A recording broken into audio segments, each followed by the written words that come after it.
Every night, your brain does something terrifying. It paralyzes your entire body. Your thermostat shuts off. Your heart goes haywire. And while this is happening, tiny cleaning crews are pressure washing your brain with spinal fluid. Sleep isn't rest, it's chaos. Here are 8 weird things your body does while you're unconscious. Number 1, full body paralysis. Here's something that should keep you up at night, except it literally can't because your brain won't let you move. During REM sleep, your brainstem sends a signal that shuts down every voluntary muscle in your body. It's called REM atonia, and it happens every single time you dream. The mechanism is wild. Your brain releases a cocktail of GABA and glycine, 2 neurotransmitters that basically tell your spinal cord to ignore your muscles. Your motor neurons get hyperpolarized, which is science speak for completely offline. The result? You're paralyzed from the neck down. Can't move your arms, can't move your legs, can't even twitch. Now, you might be wondering why your brain would do this to you. Simple. It's protecting you from yourself. Without this paralysis, you'd act out your dreams. You'd punch the air during a fight scene. You'd try to run while lying flat on your back. There's actually a condition called REM sleep behavior disorder, where the system breaks down. People with it have been known to punch their partners, fall out of bed, even run into walls, all while completely asleep. The really unsettling part? Your eyes can still move. That's the rapid eye movement in REM. Your diaphragm still works, so you can breathe. But everything else? Locked down. Your brain is essentially running a dream simulation while making sure your body can't interfere. Next time you can't move in a dream, don't panic. Your brain's just doing its job a little too well. Number 2, brain cleaning. Scientists didn't discover your brain's cleaning system until 2012. Think about that. We've been doing brain surgery for over a century, and we only just found out the brain has a way to take out the trash. It's called the glymphatic system, named because it involves glial cells and works like your lymphatic system. But here's the kicker. It basically only runs when you're asleep. During the day, the system operates at about 10% capacity. The moment you fall asleep, it kicks into overdrive. Here's how it works. When you're unconscious, your brain cells actually shrink. They contract by about 60%, creating these little channels and gaps between them. Then, cerebrospinal fluid rushes in through the spaces around your blood vessels, mixes with the fluid already in your brain, and flushes out all the metabolic waste that accumulated while you were awake. We're talking about clearing out toxic proteins, amyloid beta, tau. These are these proteins that build up in Alzheimer's disease. Your brain literally pressure washes itself every night to get rid of them. As you get older, this system gets worse. Studies in mice showed that glymphatic activity drops by 80 to 90% in old age. That might explain why older people often have more cognitive issues, even when they feel like they're sleeping fine. Their brains just aren't cleaning as efficiently anymore. So, that whole sleep on it advice, it's not just folk wisdom. You're literally giving your brain time to flush out the garbage. Number 3, your thermostat shuts off. Your body temperature doesn't just dip during sleep. It crashes. Your core temperature drops by about 2 degrees Fahrenheit over the course of the night, hitting its lowest point around 4 in the morning. But here's where it gets weird. During REM sleep, your brain basically turns off your internal thermostat. You stop regulating temperature entirely. No shivering when you're cold. Reduce sweating when you're hot. You become, essentially, temporarily cold-blooded. This is why room temperature matters so much for sleep quality. During non-REM sleep, your body can still compensate for a room that's too hot or too cold. During REM, you're at the mercy of your environment. A bedroom that's too warm will destroy your dream sleep because your body has no way to cool itself down. The brain itself actually heats up during REM while the rest of your body sits there unregulated. Scientists think this temperature cycling helps conserve energy. During the quieter stages of sleep, without letting your brain get so cold that you can't respond to threats. It's like your body running power save mode while keeping the security system warm. So if your partner steals the blankets during the night, they're not just being selfish. During REM, they literally cannot warm themselves back up. They're basically a lizard in pajamas. Number 4, heart rate chaos. You'd think your heart would just slow down and chill out while you sleep. And during deep sleep, it does. Your heart rate drops, your blood pressure falls, your cardiac output decreases.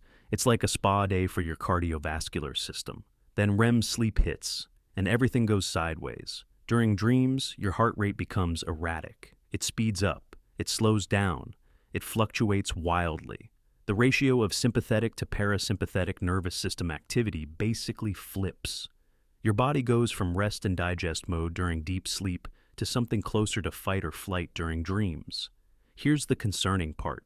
Heart attacks and strokes are statistically more common in the early morning hours, right when REM sleep dominates. The wild swings in heart rate and blood pressure during dreaming actually stress your cardiovascular system.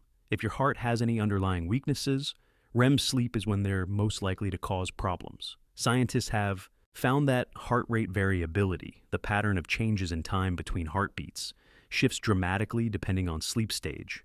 During slow wave sleep, your heart beats like a metronome. During REM, it looks like a seismograph during an earthquake. So that nightmare where something was chasing you, your heart was actually running. Your legs weren't, but your heart was sprinting the whole time. If you're finding this interesting, consider subscribing. I drop videos like this regularly. Anyway, back to it. Number 5, growth hormone dump. Here's something parents have known forever, but science only recently proved. Kids literally grow in their sleep. During deep sleep, your pituitary gland releases growth hormone. Not a little, a lot. About 70 to 80% of the day's total growth hormone secretion happens during slow-wave sleep, especially in children. The first third of the night, when deep sleep dominates, is prime growth time.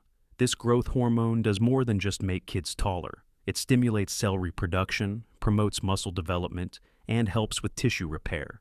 In adults, the same hormone maintains muscle mass, regulates fat metabolism, and keeps your body rebuilding itself.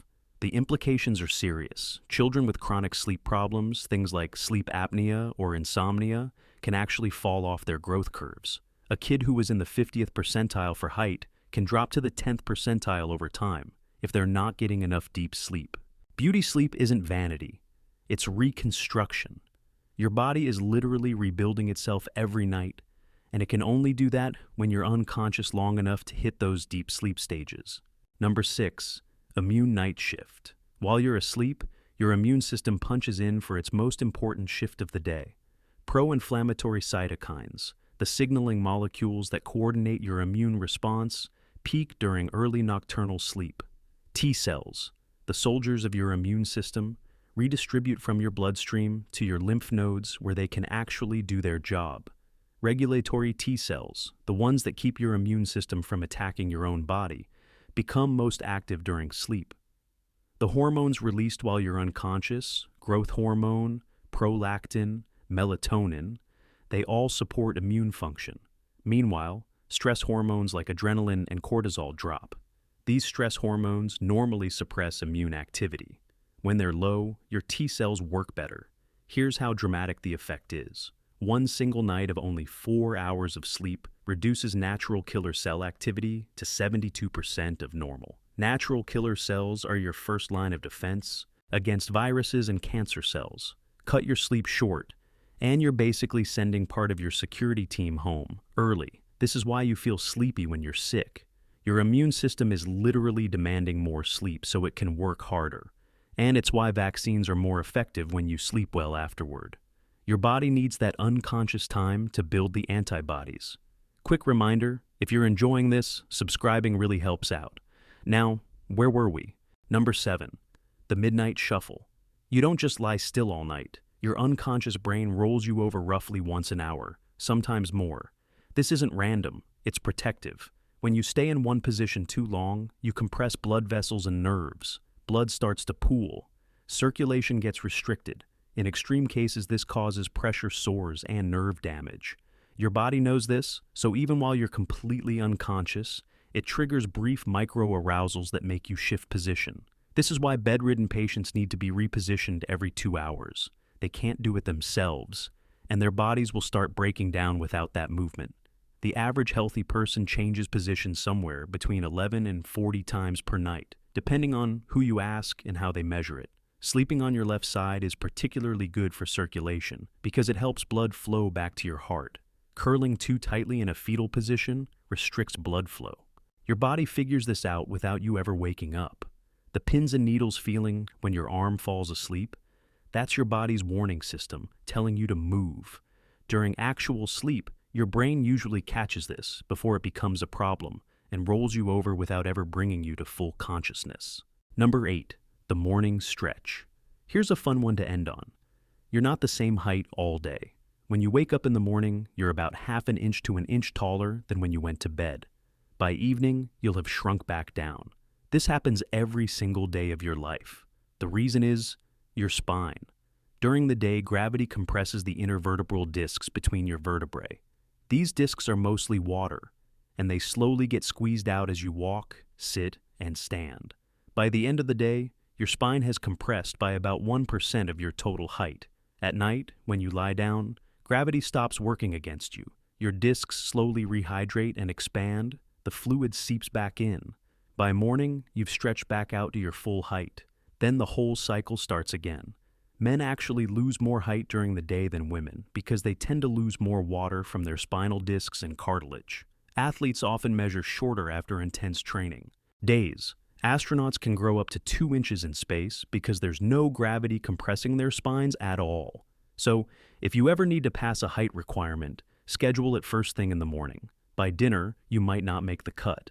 Thanks for watching. If you enjoyed this, subscribe and hit the bell so you don't miss the next one. See you.